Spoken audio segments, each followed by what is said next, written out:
This.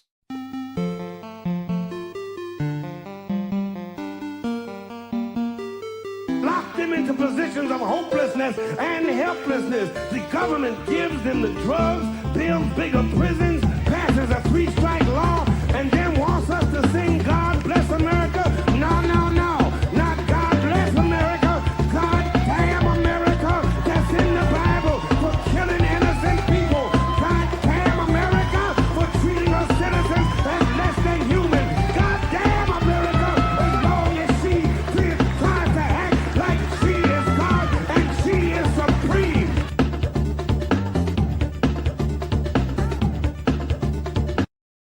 Deal. That's Hey. the goal. Hello, everyone. Hello. This is Jake Flores. I'm here today with my pal Drew Grant. Welcome back to the show. Longtime listeners will remember Drew from an episode we did about Cube. Fucking incredible horror film with a lot to say about the police state and prisons. Oh fuck, Cube is relevant more than ever. Hell yeah. Now more than ever. Now more than ever. Cube. Yeah, we should go out to like the protests and stuff with signs that are like, now more than ever, you should watch Cube. Yeah, I think I'll just come out with like some quotes from that movie. It's so good. It's so good. I remember you being like very vocal about that being like your main movie. Yeah, that was like my, people have like their identity substitutes. Yeah. Like instead of having personality in college, I was just quoting Cube all the time because I was like, that's enough different from like what other people are doing at Oberlin that like that made my personality. But yeah, what's cool is I talked to the director on Twitter like a couple. Twitter X. Can I curse on this thing, by the way? Yeah. There's a curse word in the name of the show, and I'm okay. Like. So I talked to the director Vincent Naftali, or I'd like asked him a couple questions on Twitter, and he responded. And one was like, is the cube in America or Canada? Because like there's references to like Saskatoon, but there's also references to New Mexico, and he's Canadian, and like people have Canadian accents. But I was like, just seemed to make a difference. Like, is this like an American like horror story, or is this something about like Canadian? Like, what is this actually saying? And he said, no, it's a very specific type of Canadian hell, which I thought was funny. That's what I assumed because Really?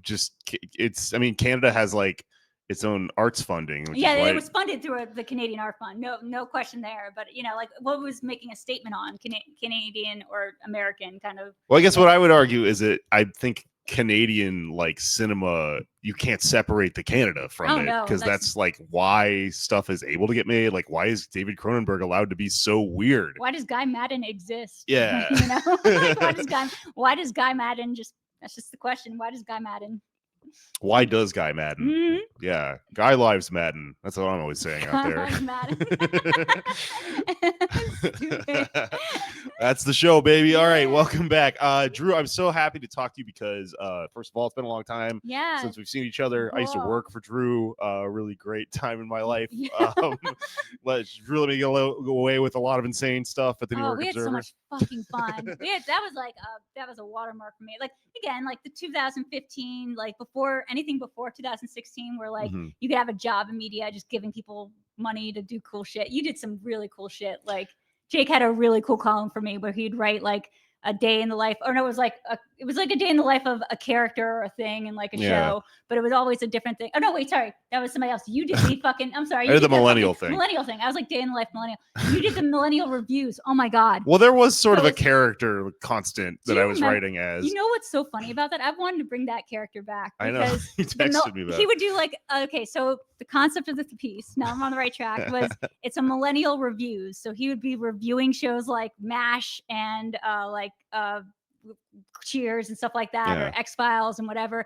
And he would do it from the viewpoint of like I would say he got into the character of like a crypto bro millennial. Like he started getting into like the crypto bro area. I'm afraid, like he wasn't like Andrew Tate, but he definitely was like a character that was millennial on the cusp of like, he wasn't Jake. He was like a guy. Yeah, it was satire. I was writing as a person that I don't like, basically. But it would be so funny to bring that back now that it's like a lot of everything's Gen Z, and have him be like the grumpy older guy who doesn't understand stuff. Because the idea was that you were watching all this old show and trying to like understand it through the gaze of being like a millennial. That was back then when the young person as a punchline was a millennial. So it'd be so funny. I really want to bring that back somehow. There's like a millennial reviews, but it's like some fucking, like TikTok show or something. Yeah, we also probably got to find somebody who understands the mind of a Zoomer in a way that I don't as a 38-year-old comedian. No, that's the thing. You just have to do it as the millennial. Or I guess so, yeah. You have to explain TikTok through the eyes of a millennial. It would be so, like, put in the comments if you want to see that. You want to read Jake pretending to be another kind of millennial watching Addison Rae do some shit. Yeah, sound off in the Discord if this is something you want to there's bring Discord. back. That's cool. Yeah, there's a Discord. I'll add you to it. I don't know if you're a Discord person, but you wrote normal stuff about television. You just straight up are a good writer of analysis of television. I always enjoyed reading your stuff. I was always very impressed by how you were able to help me understand things about TV. I love television. Television's like seriously my first and only love. People have things, some people like music. I love the small screen. You know what else? Sorry, before I get into what we're going to talk about, I was thinking about this the other day. My other thing from way back, people might remember me from is, and it's also become relevant again, is I got raided by Homeland Security. I remember this. And the funniest thing about this, and I don't know how they never brought this up when I was doing comedy about it. My God. Is when I worked for The Observer, one of the shows that I wrote recaps of was Homeland. Oh my God. It was about Homeland Security. And when Homeland Security came to my apartment, I was just woken up. They woke me up. Oh my God. Oh my God. And there was a thought that crossed through my head. I'm like Brody. Well, no, it's because I don't think I wrote really that fucking mean about it, but I don't like the show, and you thought they were coming for you. Well, I think that it's propaganda. A lot of that stuff is funded by the Pentagon and stuff. Fuck yeah. So when they came to my apartment, I was almost like, oh, are they here about the reviews? Is this Showtime? Is this about the reviews? That's so funny. I had right before I left The Observer, I did something with the FBI. Because they were doing stuff with Mr. Robot and stuff. Yeah. And, there was this woman at the FBI, I forget her name, but she was the media court liaison. Sure, and and she would be involved with all the shows. And the FBI was really involved with trying to make their reputation look good. So they were on Law and Order and all these different shows to make sure there was an accurate representation of the FBI, aka really positive, glowing. The FBI always looks smart in shows. It's what's it called? The one with the hat. What's this called? Sherlock Holmes. Not Burn Notice. Oh. No, the guy. It was his name. It's Ultron from James Spader. Oh, I know what you mean. Because not Red Notice. What is it called? There were always ads in the subway Blacklist? in New York. Whitelist? What's it called? It's Blacklist. Sound out in the comments if you remember what show this is. He wears a fedora. He's in a cell. His name's Red Reddington. Yeah. God, no. I know exactly what you're talking about. It's on the tip of my tongue. It might be Blacklist. It might be I think it is the Blacklist. So that'd be the kind of show they'd work on anyway. And so I was doing a profile of her, the woman who in getting involved, and they had me shadow her and go in the FBI a couple days. And this was the FBI's actual headquarters or tech headquarters, and we were supposed to go there in New York to go watch an episode of Mr. Robot because they had worked on it. So they set this up in the FBI headquarters for tech. No Wi-Fi was coming through. There was a big auditorium. We were watching the shit.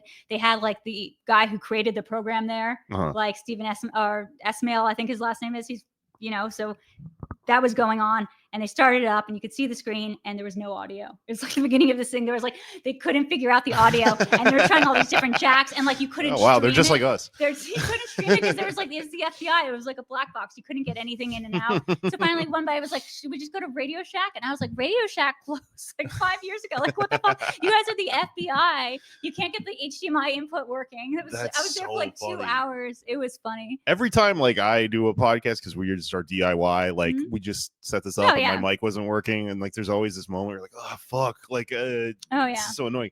But it's weird to think about the Homeland Security agents and the FBI and CIA agents that are listening to this stuff as investigation. They're also having the same tech. Oh yeah, shit. I mean during the pandemic, it was it's every conversation's that Zoom call where someone's unmuted.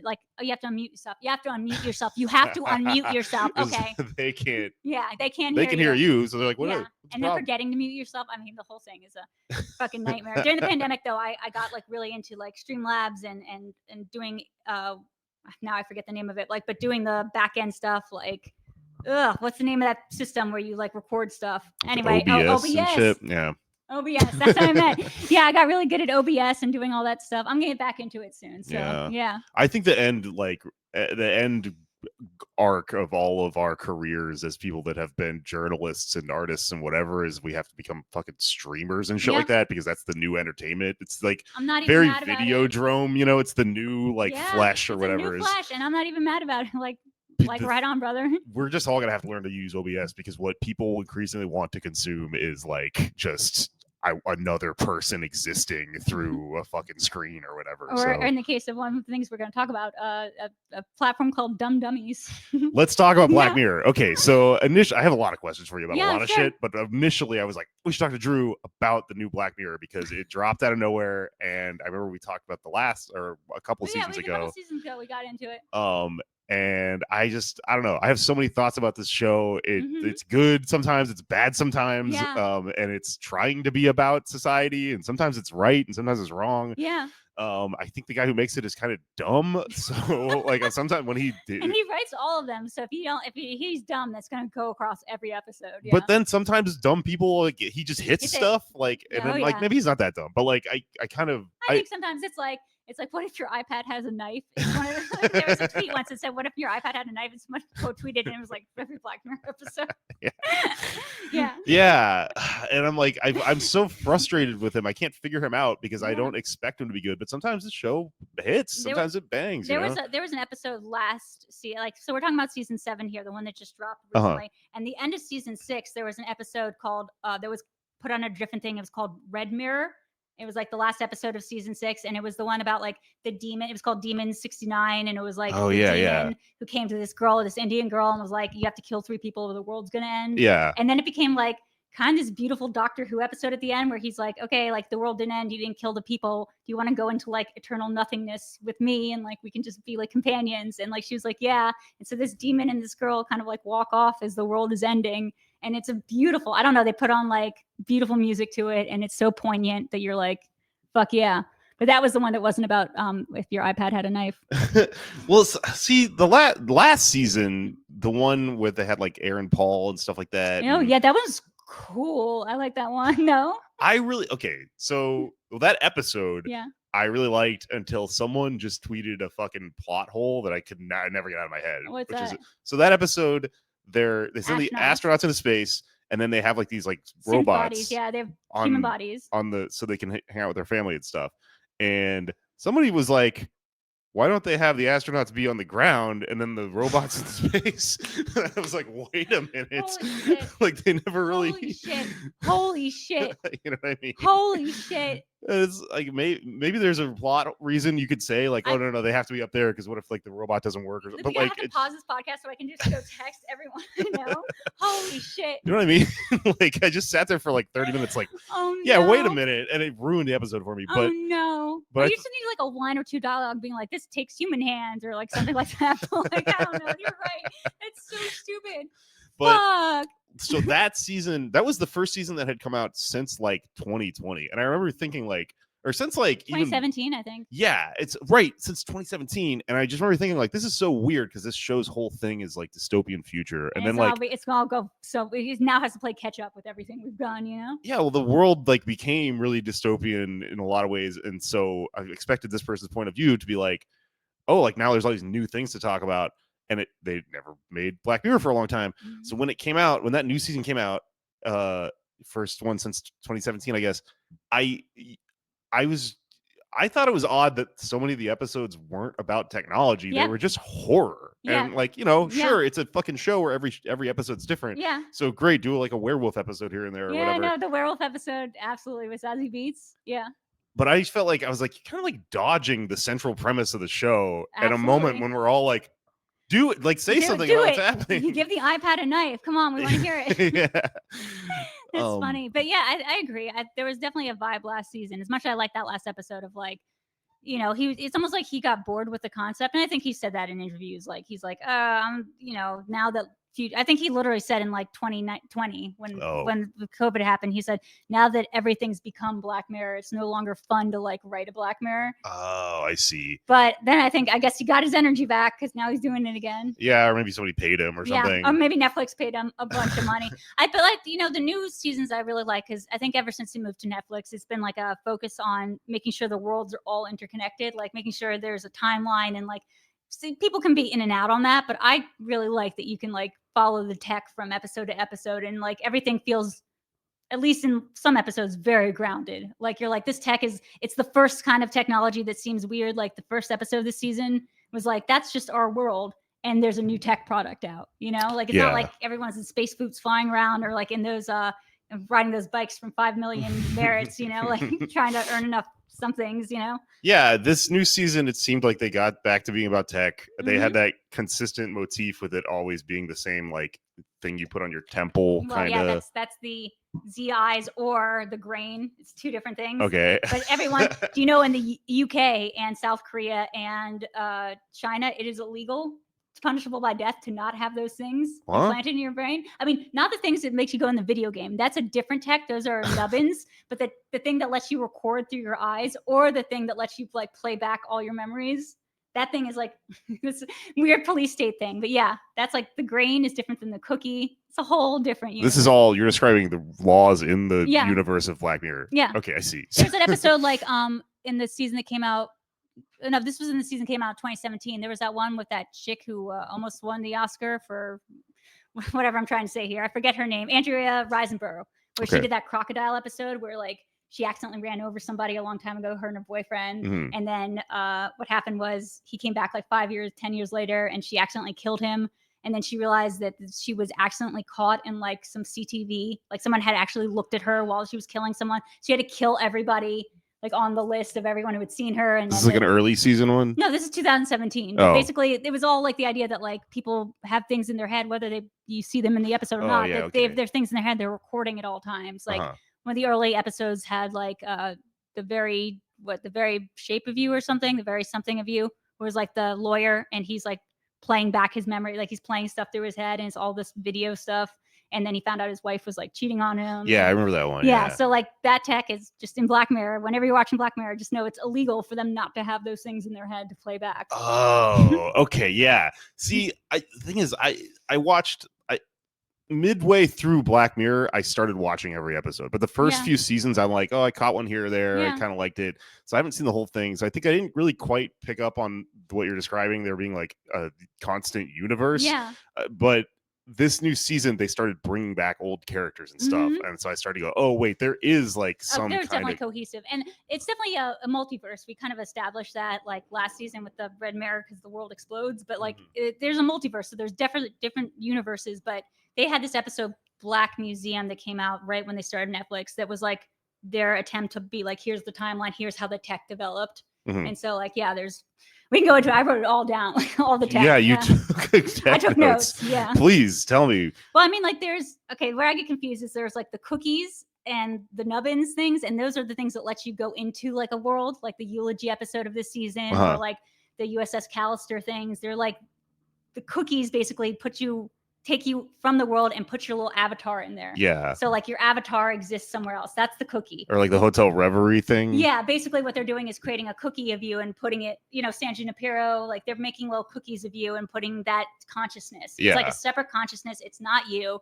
You go off with your life, but there's a consciousness that's living somewhere else. It's living in this altered reality. Yeah. Okay. That is like a constant thing. So that consciousness is called a cookie. Okay. Okay. Then there's the nubbin. The nubbin is the thing that they put on their heads, but you see their eyes go white. It's basically the device that puts you into another world. It's not the cookie doesn't look like anything. It's just your identity when you're put into something, right? All right. For those keeping track, cookies are not nubbins and nubbins are not cookies. Get it right, and folks. then grains are not cookies or nubbins. What? Yeah.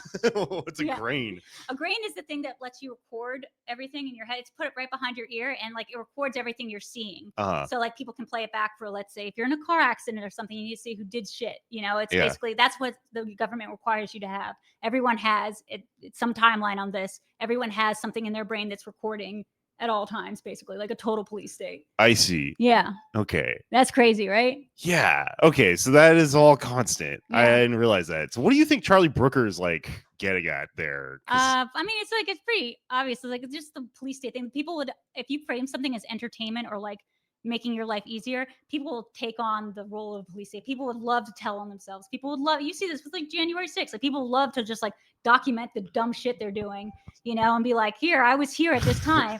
So if you make it like a form of entertainment, like, hey, put this in your head and like you can play back your memories and don't mind that like we could also play back if there's a crime, and we need to look at like every perspective, so they get every witness and play back their memory like perfectly. Like that's a police state. So here, but I'm wondering about his point of view, because like, you know, here's the thing I get stuck on with him. Charlie Brooker does a fucking end of the year thing every year, and like it's really cringe to me. It's always like it's really cringe. I'm glad you said that. Yeah. The Sorry, joke Charlie. of like, oh, 2016 was the worst year. Fuck 2016. We've been doing that for like almost a decade, like as a culture, as a pop culture, and the cover every year is a fucking dumpster on fire, which is like, I'm sorry, that joke has not been hack for like a good 10 years. You want to go buy that as like a little toy? They have those as like collectibles now. That's a whole line of like, you can blind box that. It's 10 the most different colors. done to death thing in the world. Yeah. So I'm like, is it a dog saying everything is fine? Like, yeah, it's like,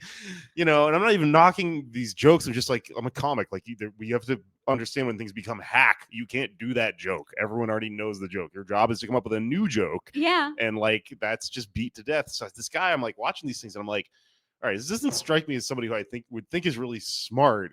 The show does things, but I'm like, what is his like grand concept of why does he want to talk about surveillance and about how social media is so pervasive? Because to me, I'm a big fucking theory reading anti-capitalist nerd, and I'm like, I can make an argument for why surveillance has to do with like the production of goods and capitalism and stuff like that.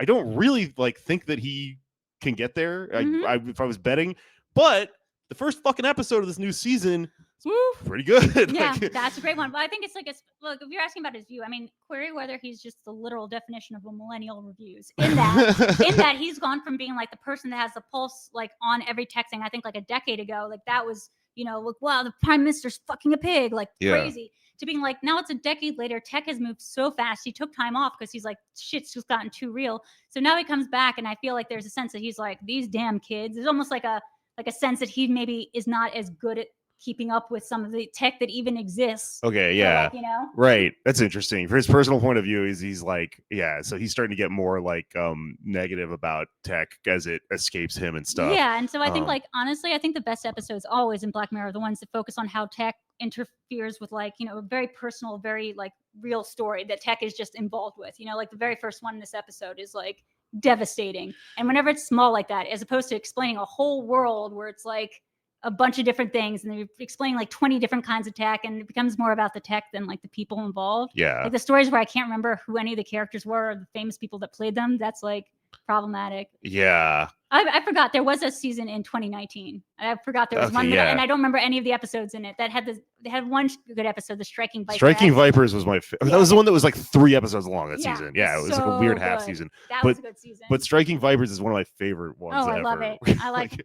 I fucked a bear and I couldn't even get you out of my mind. Or I still couldn't get you out of my mind. It's so good. The Striking Vipers is the one where the two guys are playing a video game where they are cookied into the game, I guess. No, because that's not other consciousness. That's just their avatar. Okay. It's not like they have a separate consciousness. They are playing the game and they're almost like USS Callister. They're just playing the game, zooming in there. And then they like, one guy's playing a female character and he just realizes he loves having sex as her or whatever. That's all these interesting implications. But the first episode of the new one's called Common People, and it's like about this woman who gets into an accident and then she like gets a life-saving brain surgery, but then she finds out that the brain surgery is like a freemium type thing where they keep going like, hey, you can use your brain for a certain amount of time unless you upgrade to platinum level and so on and so forth. And she gets ads and stuff. And she's saying ads. She's becoming an ad. Like she becomes a billboard for like a lot of crazy shit. Like for a Christian, the faith group that she's telling the kids about. Like, yeah, that's crazy. And it's like, it's super depressing. It's really dark. And I guess like, so my theory of like why Black Mirror got back to this is that, the last 5, 6, 7 years, something like that, people started to like, the Overton window started to shift in terms of anti-capitalism. Like it really, like capitalism was intact in terms of culture until like 2016. And then, things happened, Occupy before that, arguably, but like Bernie really took things to like the fucking monoculture. And then like you start to get like a lot of films and movies and stuff and TV shows and stuff about capitalism. And like, you had this moment when like Bong Joon-ho fucking won the Oscars for Parasite, and you go, oh, okay, so people are starting to talk about this stuff, and then this other thing happened where we started to get B movies, like bad movies that are like Eat the Rich themed. Like, oh yeah, the Triangle of Sadness and I like the Triangle of Menu. Sadness. You mean like the Menu? I would say the Menu is a bad movie. Yeah, that's it's like okay, it's like or kind the Hunt, or yeah, I guess the Hunt. yeah. Oh, there's a couple of them. We saw a couple. We call them the same thing. It's like the Eat the Rich, right? Yeah. So Triangle of Sadness I will defend as a good ass movie. No, but it fits into that. The Menu's like kind of a pulp. It's kind of dumb. Yeah, and it's like this sentiment without like any of the insight. It's yeah, like Eat the Rich, but it's like a billboard for it. So like a lot of people who are into like leftist stuff will say like this is like lame because it's like it's not it's missing the point. It's not like that serious. People aren't going to watch this and become communists or whatever. But I argue, no. This is good because it means the entire Overton window shifted.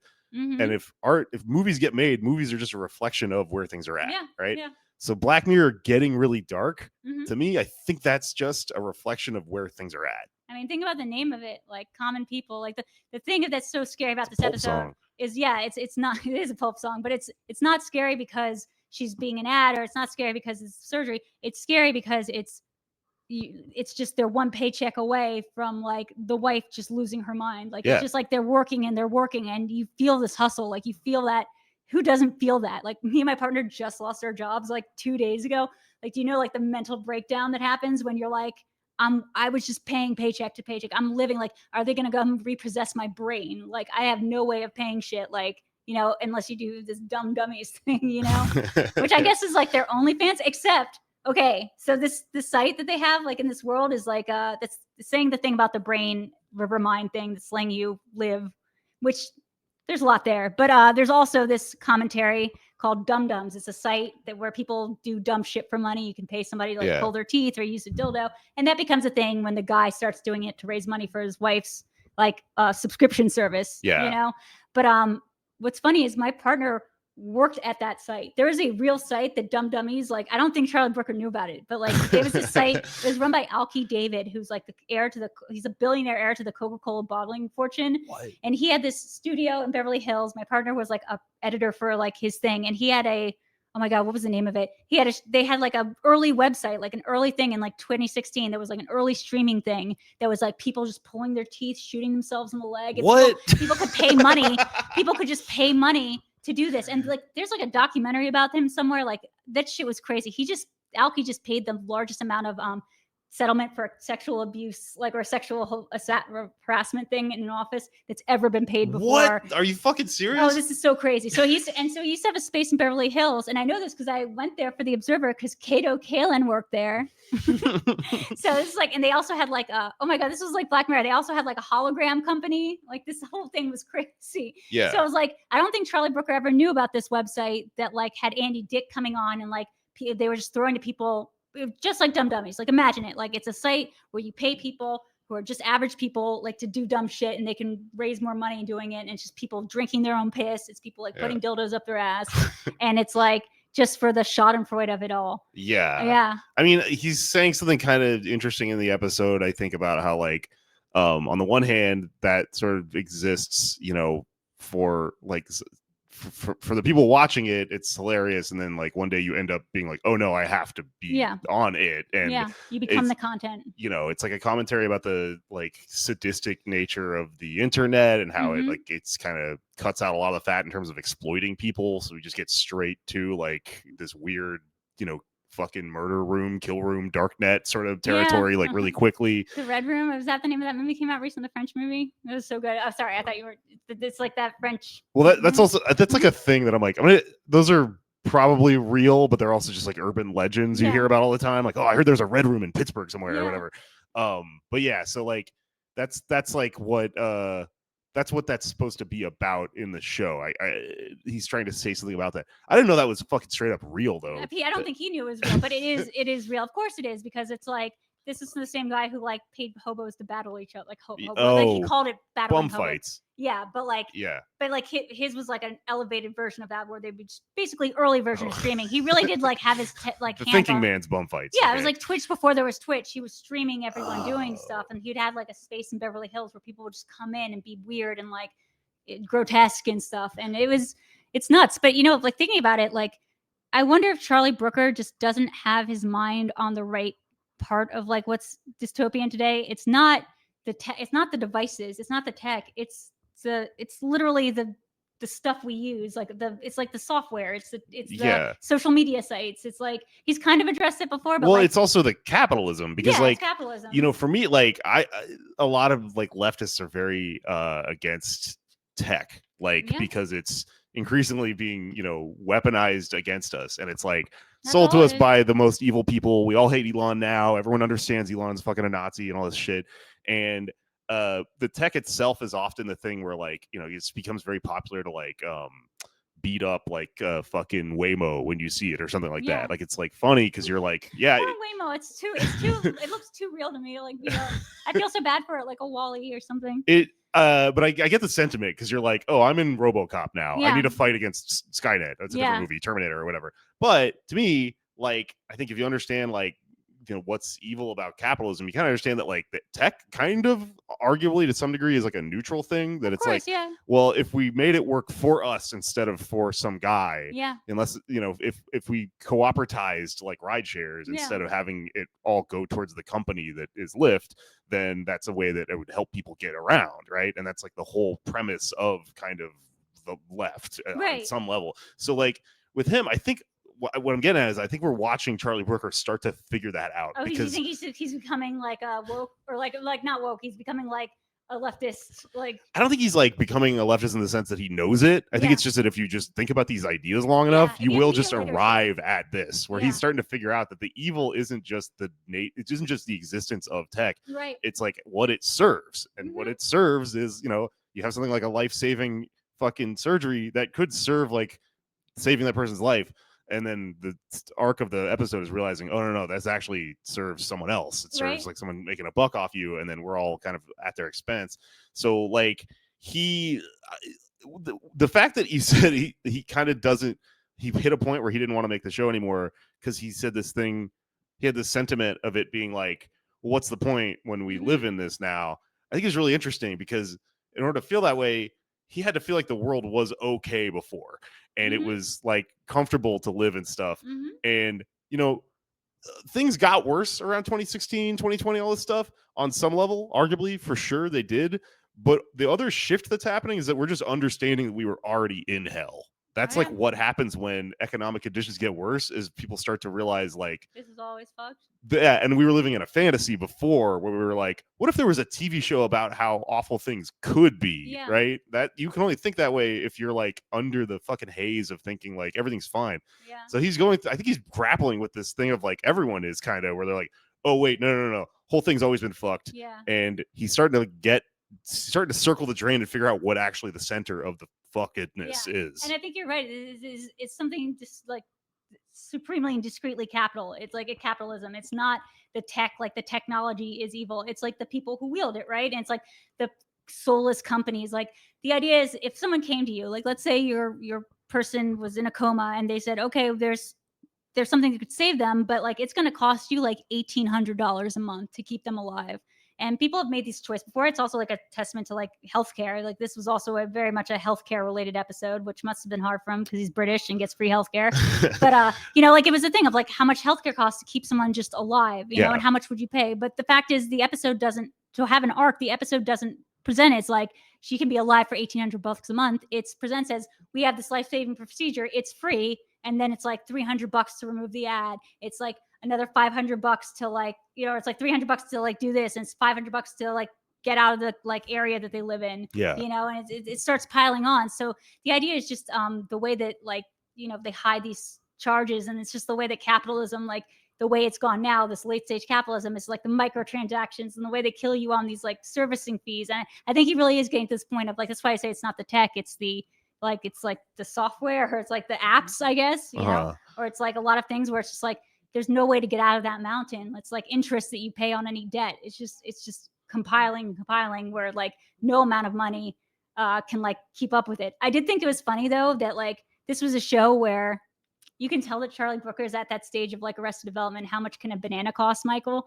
Because the show started out and was like, this guy had to take extra jobs and work all the time to make the $300 a month that they needed for the thing. And you're like, $300 is not $300 to keep your wife alive is not that much. You wouldn't have to work all the time and not be able to afford beer. You both work jobs and like you own your home, so $300. But then like, you know, so it was like it started at a baseline that was crazy, and then like, but it's getting up to $1,800 a month, and you're like, fuck yeah, like what kind of sacrifices would you make to like do that, especially when you get to the end of the episode and the tech has so far surpassed it that you can literally get a version of it that's upgraded that turns you into a superhuman that can do parkour. You know, like they offer this thing at the end that I thought it would be like, that itself would just make a good spin-off episode of like, you get this Rivermind Lux program that gives you like heightened senses, and like you basically can become like a supervillain. You can go up on the creativity. It's like that movie Companion that recently came out, if you saw it, where it's like, I don't want to spoil it, but like, yeah, you can turn up all the things in your brain to be the smartest, best version of yourself, but also do parkour or no tennis. Like you get everyone else's stuff as well. Yeah, it's crazy. There, every once in a while, there is like something like that in Black Mirror. There was like a tweet that went kind of viral about the new season where some crypto guy, some like tech dork, was like, "Why don't they ever make TV shows, or why don't they ever make shows like this about how much technology helps people and how good it is?" And somebody responded to it, and they're like, "They do. Those are called ads. Like this, everything else like that, and also like the propaganda stuff we were talking about earlier. That also is an ad for like the police or whatever, for the government. Like most things kind of exist in that way, and Black Mirror being kind of dystopian is like a divergence on some level. So I don't know. Like I want to ask you about a couple other things. So let's I don't want to get bogged down in Black Mirror, but shouts out to Paul Giamatti. Great episode, man. Oh my god, he was so good. I got so sad watching that episode. And I like that last one too, the return to the USS Callister. Yeah, when they brought that back, yeah, because that was like one of my favorite. That was my favorite episode of that season, which was the 2017 season. I mean, it's got Jesse Plemons. It's got like that chick from Gotham, like Christine Moriarty. Oh man, with the huge eyes. Yeah, it's got Jimmy Simpson. It's got my celebrity crush right now. She's got my boy Billy. Oh my god, why I'm saying my boy, but I forgot his last name. Billy. Oh, from the McPoyles. Yeah, no, that's Jimmy Simpson. Oh, sorry. It's Billy Magnuson. I think that's how you say his last Billy name. Madison? Magnuson. No, that's. Oh my god, yeah, Billy Magnuson, and he's like the hot lug who gets shot in the episode. He's like one of their crew members. He's like really funny. He's a friend of mine from New York, but he's very funny. Oh, cool. Yeah. So I was like, I know him, like friend of the show, but I forgot his last name. Trying to see it in my like Instagram view in my head. Oh, if only I had the tech that lets me just. Well, he's just everything. Billy to you. He's just Billy to me, exactly. Yeah. But that episode was great to see them all return. Like, and that's where you get into like the avatars versus the character people who are just characters in their video game. They're just presented as avatars versus the clones who live in the game and can bleed. Those are like cookies. Yeah. Or clone technology, you know? That episode like reminded me of something that I like, regardless of all this like meaning stuff I'm talking about. It's just fucking, as much as I'm going to be like shitting all over Charlie Brooker, guy's clearly a great writer. Oh no, he's because great. The plot like is so intricate that it reminded me a lot of Charlie Kaufman, who I'm a big fan of, because his plots are just these mazes where you're just like, how did he like fucking must have had like a yarn corkboard thing going. If you read his book Antkind, Charlie Kaufman's book Antkind, it just eats itself for like 1,200 pages. It just eats itself over and over. It's like the craziest thing I've ever read. Yeah, I didn't know he wrote a book. Yeah, like a novel. Yeah. Okay, cool. It's called Antkind. It is fucking nuts. I might try rereading again. I read it during the pandemic. It's very first Trump, session kind of book. I gotcha. But very early COVID book. So check that out. Okay, cool. I will. I'm a big fan of how he writes, so I definitely will read a book that Charlie Kaufman wrote. Mm-hmm. But yeah, I don't know. So the whole season, I don't know. It was good. I recommend it. This is weird because like this isn't an ad for Black Mirror. I don't give a fuck if anyone watches Black Mirror, but so the point of this, already have it if you have Netflix. You can watch it or not. We're not like here to plug the show, but there's a lot going on there if you're into art stuff and anti-capitalism, or you just want to watch good TV. But speaking of anti-capitalism and TV, so what's the other one? So let's talk about Severance a little bit. I really want to get your thoughts on Severance. Yeah, that's a good transition. Yeah. Yeah. We were at the Paley Fest. We went to, oh my God, talk about like this. Can I do a name drop here? Of course. We were, my partner made like a mashup. The very first season of the show, there was that dance scene, not the second season, but the first season. Oh, yeah. Milchek is dancing. I love when Milkchick dances. Yeah, It's my favorite so thing ever. So first season, my partner makes an edit of that with like time to like we don't talk about Bruno from Encanto, Yeah. and Ben Stiller's like loves it and Oh, like yeah. messages him like being like and retweets it and everything, and like so he just had the DM for Ben Stiller, and then he was doing a show recently called Crossing the Streams where we're getting a bunch of different reactors to talk about the show after it ended, like Severance, and like he messaged Ben Stiller and Ben was like, yeah, I'll make a video for you, like thanking everyone being on the podcast, but also you guys should come to our Chateau Marmont after party for the Severance finale at Philly Fest. So we got to go to that and like meet him and everything. Whoa. Yeah. Ben Stiller's actually like now on my good list of like best celebrities ever. So my thing with Severance is I really liked the first season. I think it kind of went under the radar. We talked about it a little on the show. I thought it really hit on some stuff where I guess I always wonder about intention for some reason when I'm like consuming something. Like, did they mean to hit this fucking truth that they just struck, or is it just something that happenstance if you're creative enough? And like I kind of suspected like this show must have been written by somebody kind of smart, and something that happened in the second season because it was so successful and it had so much lead into it, over having like the strikes and everything. Oh, it was like years lead in. Yeah, it was like 3 years. I've been waiting for the shit for fucking years. Yeah. And so this thing happened that is odd to me because I don't know. I don't write on TV shows, but I have enough friends who write on them where I'm like kind of aware of like how like a byline doesn't necessarily mean you wrote everything. Yeah. It was written by a guy named Dan Erickson. Yeah. Dan Erickson's like a comedy guy. He used to work on like Super Deluxe, which is like a big alt comedy thing that used to exist. Ben Stiller's the producer, but on Twitter and shit and on like late night, Ben Stiller's like taken like he feels so much for the show because he directs a couple episodes too. He does, in a direction I can totally understand, but I feel like people are giving Ben Stiller credit for having sort of written things that I'm like, I don't think he wrote that. He also kind of publicly has politics that are like a little bit at odds with like not totally at odds, but like he's like one of those pro-Israel guys. Yeah, I think everything else is fine, but he's pro-Israel. Yeah, he's like a liberal. He's an American liberal. He's pro. Like I also feel like you don't have to give people leeway for stuff, but you have to remember that there's like a whole group of people, a lot of us American Jews who've just grown up being like Israel needs to be protected, and so this whole thing that's Gaza is like an awakening for a lot of people. Yeah, totally. And some people just you need to give them leeway, but you understand why for some older people it's like so hard for them to drop that thing if the rest of their politics are good. Oh, absolutely. And it's like the hill that they die on is like fuck Gaza, A lot of my Jewish friends my age, it's like, it's a generational thing where you're like, you're never gonna convince my fucking grandparents, or like, but like they're like, hey, it's a lot like being an American. Like how many of us realize this fucking country sucks? You have to realize that at some point in your life here. You don't come out of the womb like fuck America and have a show called Pod Damn America. It's like a fucking thing you figure out when you're like 14 or something. But also I think conditions have gotten like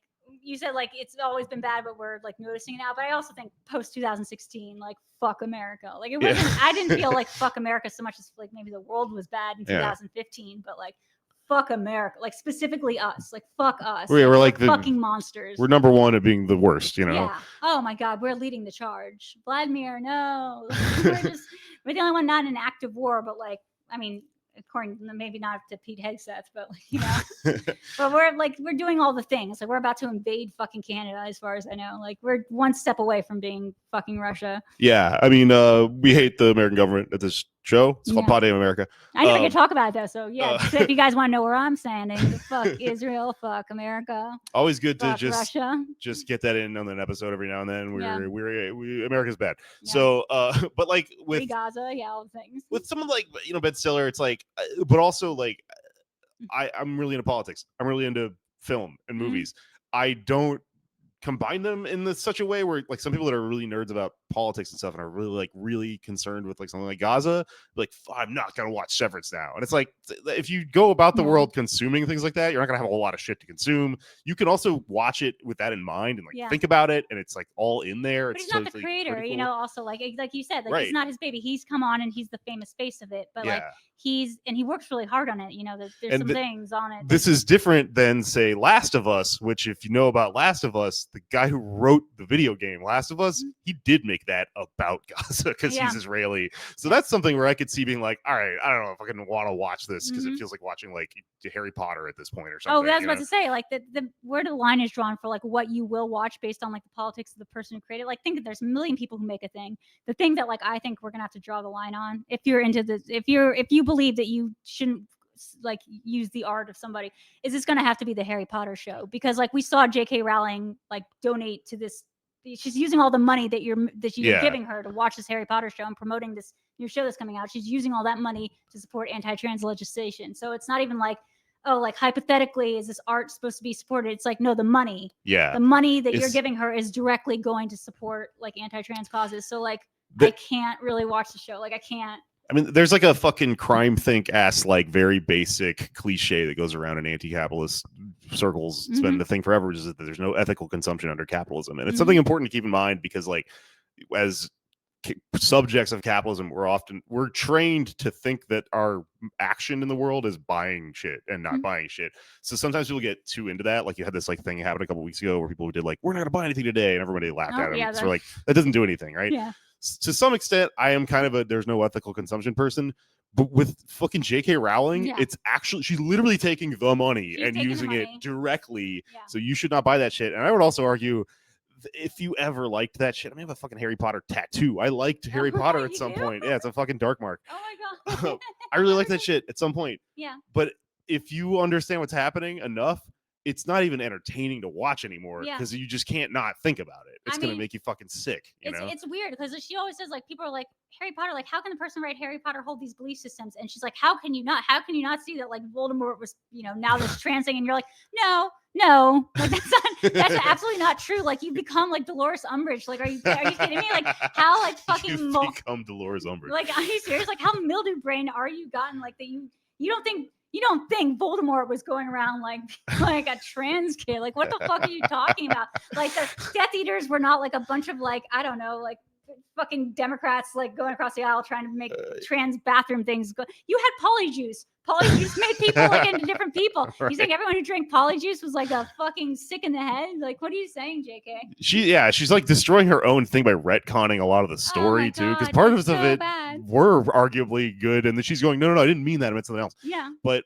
with Severance though, it's a big mixed bag. I thought about that a lot when I was watching it. I was like, because I wonder what is Dan Erickson wanting to say? What is Ben Stiller making them say? What is the network making them say? Because that when you get a show off the ground, then all of a sudden there's notes and stuff, and there's like an arc that it has to take and shit. And like, how did that result in the second season? And it feels like everyone I talked about the second season is like, you know, it's kind of divided. It's kind of like I don't know. Was it good? Was it bad? I really liked it, but I don't know if it kept to the spirit entirely, because the initial story was so simple and elegant.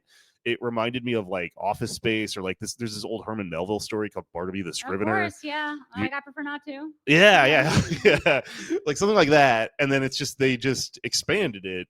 And when they expanded it, it had all these new implications, and you start to go, okay, where are they taking this? Like, what did you think of the new season? I like the new season a lot. I was talking to a friend recently who had the same viewpoint as you, and it surprised me. She's like, I really liked the first season because it was like a simple story that was like, fuck work. It was about this dystopia of what the work-life balance is right now. And the second season is definitely more about, you know, the transcendent experience and the human psyche and what love is, you know, like, you know, can it transcend this procedure? And like, it went way more into the lore of like, you know, the fucking, you know, Keir, Egan and the whole stuff. You know, the episode people didn't like was like the one where, you know, the backstory happened with Patricia Arquette's character. Oh yeah. And, you know, like they go to her town and like everyone's snorting ether or whatever. I didn't mind as much because I really do think the lore in that show is fucking awesome. It reminds me of like a Charlie Kaufman world, you know, like that first season definitely, but the second season, like, or like absolutely, almost like a Yorgos Lanthimos movie or something. Yeah, but like it's obviously well thought out. I don't think Ben has I didn't see any things there that's like, you know, it's like Attack on Titan where you can see the politics, you know, like, oh, is it supposed to be Israel, or like, oh no, is he fucking anti-Semitic, or no, he's just very clear about it, like, you know, but that's like one show you can absolutely like map current politics onto. So like Severance, it's hard for me to see like, if you support Israel instead of Gaza, how does that affect the show Severance? Like, it doesn't really played. Like it's hard to see the politics. Well, I don't think there would be like a 1-to-1, like he's going to insert a thing and be like, make the bad guy a fucking Arab make or him, whatever. make him wear armbands. Like, that's the kind of Like, shit like Attack on Titan does. It's like make them in camps. Like put a bit. Make it very clear what's going on. Yeah, I mean, I don't think that is something that would happen because of like the influence of someone like Ben Stiller or he even wanting to put something like that in there. Mm-hmm. I think it's more that like what the argument would be that so supporting like Israel in what it's doing in Palestine is, Israel is like it's an imperial outpost that's being backed up by the United States because of imperialism, and imperialism exists because of capitalism. Mm-hmm. It's the reason that we support certain places and invade places is all goes back to that, and Severance is about capitalism. Yeah. So you go, but like that's like, that it takes a lot of work to figure out how all those things interconnect, and it certainly took me a long time to be like, oh, when I go to my job, that literally is a bunch of dominoes that knock over, and eventually that leads to the United States military invading somebody. So like, Mm-hmm. you don't think about it all the time in that big of a scope, and I think it's very possible for like American liberals to start thinking about that sort of stuff, but then it stops somewhere. So you start to make a really brilliant commentary on the nature of like work here, Mm-hmm. and I'm watching it and going, wow, are they going to like figure out this entire kind of world encompassing concept? And it's like, it kind of ends at just like this big corporation is evil, and like corporations are just evil because they're just big and evil or whatever. Yeah. And I would go, no, keep going. But it's art too, so it's like I don't really think it has a responsibility to try to flesh everything out. Mm-hmm. It just is this image, and you just look at it and go, okay, it reflected some cool things in there. Mm-hmm. And it seems like for whatever reason they're hitting on some stuff though that everyone is kind of feeling, like that Black Mirror episode where you go, yeah, we all feel this, we all get it, we all get what it's like to live under the crunch, this stuff. Severance seems like on some level it's really much it's about people interrogating why the fuck work feels so bad all the time. Well, it's about like the also like your ability not to see. It's about like literally creating another version of you that goes to work, and like the hell, like that's like a very cookie idea from Black Mirror. You create another version of you, and that consciousness has to work. And it doesn't matter if that consciousness is being tortured because it's not you. You don't ever have to think about it. Like one thing that happened near the end of the season was like the two halves, Mark S's two halves started talking through this camcorder, and it was very clear like how condescending his outie was to his innie. Like he'd never even thought about the fact that like this guy might have a love interest, like he was just being so condescending, being like, I have a wife, like you don't understand, you have to help me do this thing, basically put your life up for sacrifice, because if you bring down the company, you won't exist anymore. Well, that's why it's so funny to me, like to think about like what we're talking about with Stiller and like his like ultimate international politics and stuff, because like that ability to separate yourself is a brilliant commentary on our ability living in the imperial core here in America to separate ourselves from what's happening elsewhere that makes quality of life better here, which is what all these fucking wars are. Like those are the outies out there, the people that are like screaming at us, and we are kind of communicating with them for the first time, like in the show, like because they have cell phones and shit now, Yeah, no, I'm look. I don't know enough about like what Ben Stiller said or done. I don't mean to make this about Ben Stiller. No, but I mean like I've seen him like I know he's been on the front lines of a lot of different countries. Like, I know he's been like in Ukraine. He's very involved in other stuff. So I don't know if he supports Israel's invasion of Gaza as much as he supports maybe just Israel, like the state of Israel, the way that like a lot of Jews support Israel. But like this thing in Gaza, like it's hard for me to imagine Ben Stiller being like, that's where we should be going with this, because he just is so involved with like the front lines of stuff. Like him and Bo Willimon like travel together and like really embed themselves in like, this kind of Sean Penn kind of activism. That makes it sound bad, but you know what I mean? Like really on the front lines of like going to these countries and like seeing the outies, to your point. Yeah. Wait, so Bo Willimon. That's the person who writes on Andor, right? Yeah, and he's created House of Cards for America, but he also was the executive, I think he's one of the creative producers of this season of Severance. Right. Okay. He did the prison arc on Andor, if anyone remembers. Well, that's interesting because Andor is a show that is like... That's a 1-to-1. That's a 1-to-1. I mean, that is like straight up... I don't remember if it was him, but I would have guessed maybe it was, because that was like the best arc on that fucking show. I remember reading one of the writers saying that they read this book called The Young Stalin, which we read on the show and talked about, which is about Stalin when he was younger, and how he was, this professional revolutionary, like criminal guy who got caught Tony up in Gilroy, the creator of the show. Yeah. Okay. I remember reading that because he was saying that about Cassian, who's like our hero, but like he's mapping the young Stalin onto our hero, because by the time we meet him in the movie Rogue One, like we see that he's willing to like kill for everybody, and like he's not the same guy that we're watching right now. We have to watch him get there. And it's kind of the tragedy of the show. And I mean, I'm not even somebody like Stalin's a really complicated historical figure. Like Mhm. it's immature to be like he was the great, and it's also, but like it's very American and immature to be like he's Hitler. Mhm. Like he is like, this is a brilliant kind of thing to look at his rise and how that happens, and like what that says about these like vanguard like fucking parties of people that have to work behind the scenes to like make a freedom fighter thing happen or whatever. Yeah. So like I think that show is like really brilliant. It's really fun to watch because you're watching the part where there's like still hope that like this revolution's going to take off, which is what Star Wars is kind of is Star Wars is famously, fucking George Lucas said it was like, no, it's from the point of view of the Viet Cong, and the empire is the American empire. No, that's 100% right. I also think it's funny, like these people are like, this Andor's a very serious show. It does not feel like Star Wars. It feels very much like you're watching the approaching rise of fascism. They very purposely don't have that many aliens, and like I think it's funny to think that these people are putting their lives down and becoming so radicalized just so this whole thing can end, like with the Ewoks being like dum dum. That's where this is all leading. That's communism. That's the end goal. There is when we're done. Leading to is just like there's little Ewoks, but actually my partner paid up a better point, which is actually leading to them like getting the plans for the Death Star and the end of Rogue One, which is like the whole planet. They all die. Like that our guy that we're watching, he's gonna die, and like when we get to Rogue One, and so we're watching this very. It might seem hopeful, but we know the journey ends with his like immolation. Yeah, but it's also like his immolation, like on an individual level. He's going to die, but the revolution kind of lives on. Yes, because like the plans for the Death Star absolutely. So that's the point. It's like he succeeds. Even if he dies doing it. But by the time we meet him in Andor, he doesn't really care about his life. Like that's, like he's just trying to do that for the cause. He doesn't really care about anything except the cause, which is kind of the thing about radicalism. That's like. It's a really good thing when we heard Stellan Skarsgård give that whole speech in the first season of Andor about like the darkness and like, how he can't afford to like think about the brighter future or anything. He's just so locked into thinking about, it's made him a bad person. Like to be a revolutionary because he just lives in this darkness. It's really cool.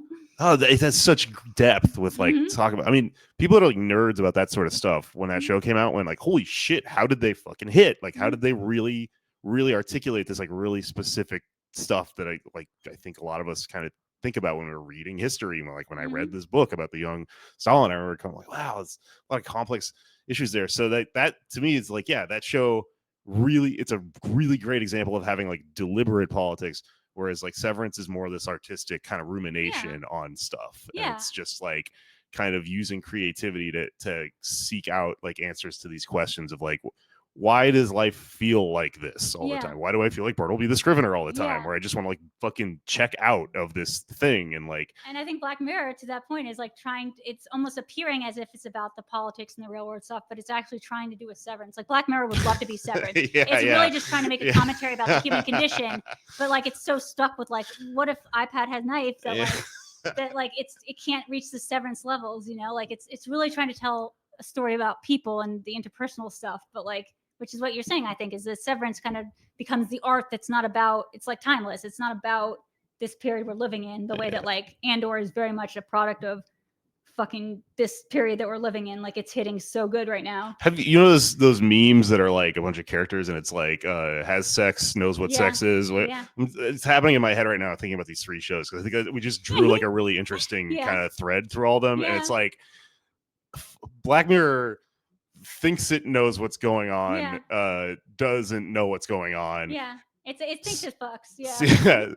Severance knows it doesn't know what's going on. Exactly. It actually fucks. And Andor knows what's going on. Andor's, I don't even know what the third one is. It's just it is sex. I don't know, there's a perfect metaphor there, but there's like a level of awareness through all three of them, and all three of them are good. Like I enjoy all three of them. But that is like, I think that's the levels of them. I think that's right. Yeah. I think that's absolutely right. Like one of them, Andor is the most pure form of it because it is it's doing art to make a statement about the world we live in instead of using like the world we live in to make art. It's doing the opposite.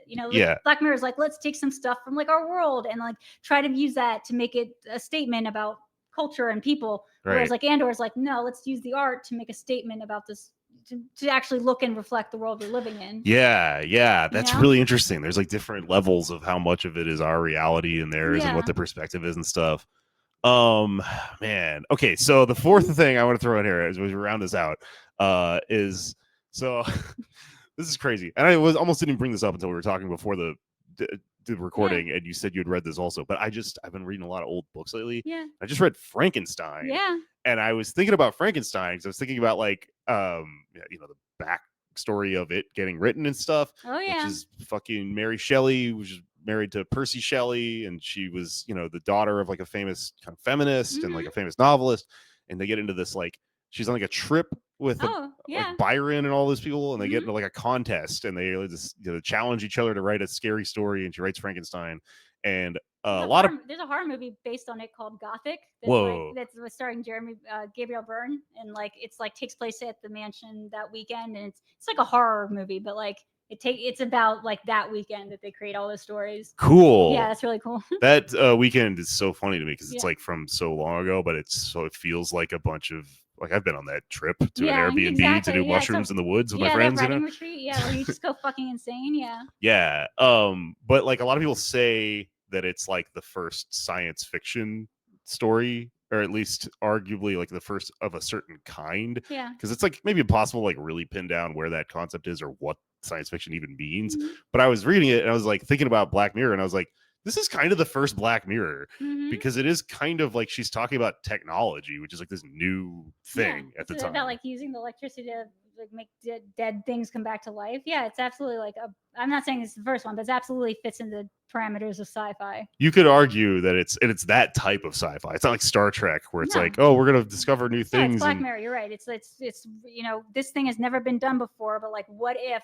Just this thing that's explaining it in a way that seems like, oh shit, why aren't people doing this? It seems very like logical the way she's describing. But really what Frankenstein's always been to me, it's like, what if men took childbirth out of women's hands? Like it's really about interesting. And to have it be written by a woman is like super interesting because it's like, what if man was able to create life? Like that's really the idea. It's like, what if we didn't? And he goes insane. Yeah, he goes insane. I love that it's written all like letters. Like that's really cool. It's a really good book. But yeah, sometimes I watch it and I'm like, it's the male creation myth. Like let's just axe women out of everything. And I think a woman wrote this. Like it's weird. But like that it's kind of brilliant though, because it kind of sounds like she's making fun of the male like inability to fathom that the guy goes fucking crazy. So the book is interesting to me because like I feel like we keep getting all these like cool revisitings of like the origins of like vampire mythology and Dracula stuff. Nosferatu was fucking cool.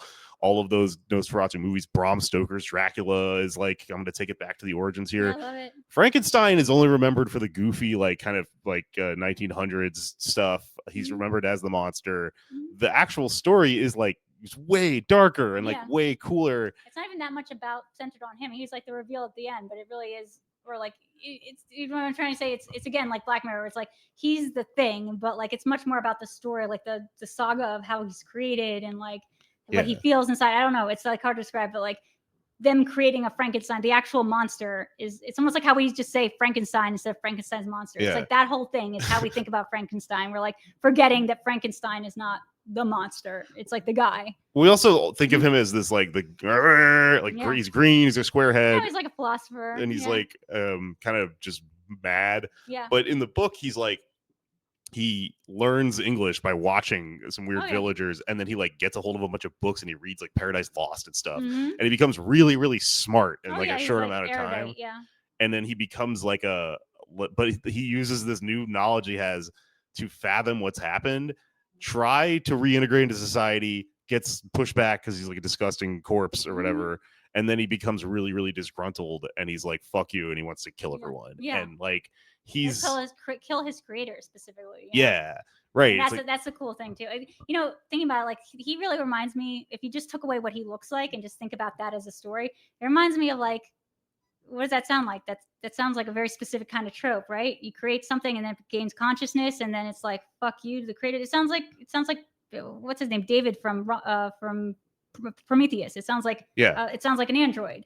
like what it is. It's like Well, that makes sense because the subtitle of Frankenstein is the modern Prometheus. Right. She so wrote that's that. What it is. So it is. It's like you have a creation. It's like we can think of it as like Ex Machina or like any of these movies where there's like a sentient cyborg that you create, like a human that is then like who's my creator? Like it gets so angry. And all these stories, the pain is like realizing that your creator is just this flawed human. And that thing of like, what if we found out our God? Like, what if we literally found out tomorrow that God was just this like douchebag who figured out how to make us, and it was like an accident, and like you know, like we'd be so angry, everyone would want to go kill God because knowing that you're created by something that is less than you, you know, or like something that, you know, I think Frankenstein, he becomes, you know, or Frankenstein's monster becomes very smart and very well read in a way that maybe even Frankenstein isn't, you know, but this guy created him, he was able to give him life. And so yeah, I really love Prometheus. So Michael Fassbender and Prometheus is like, David's character is just spot on. Of like, that sounds like a Frankenstein. Okay, I gotta watch it. I haven't seen it. Oh shit. Okay, yeah. That's one of the alien ones, right? Yeah. Okay, I've been working my way through those to try to watch the new one because I want to like. Prometheus is so good. That's people are like split on it, but I love Prometheus. Yeah. Yeah. So I think Frankenstein is interesting because like everything you just said from the monster's point of view is like so good. But I guess for me, where I would say it's Black Mirror is if you read it, the parts of it that are read from the fucking scientist's point of view, it's like this Faustian thing where because his motivations at the beginning of the story are his mother dies and he's like obsessed with death and he's grieving and he's just like trying to grab, you know, the way when someone dies, your brain does like the bargaining thing where it's just like, well, what if I could just make this not true? So that drives him to then like use you know, forbidden knowledge, like because he gets all into alchemy and stuff and he's like you know, he it's like hubris, like he flies too close to the sun, he goes, fuck, I'm gonna do crazy science that no one's ever done before. And that's where like I think it gets into like sci-fi stuff where it like, so to me I was reading this and I was thinking a lot about like AI and what's happening with it right now and how we're like, okay, like people are like really punching too hard with this shit where it's like you're gonna make something that comes back to bite us, like it's gonna fucking kill us if we keep doing like just keep trying to it's like you're right, it's the AI. That's what I think I was trying to get at, like it's basically the AI mythos. He's kind of AI, I guess. Frankenstein, maybe that's a good place to land this meandering conversation. But Drew, what do you have? Where can people follow you and stuff? Where people like read your stuff and watch your stuff and all that stuff? Well, I'm like Video Drew on all social media. That's what I got going on right now. Okay.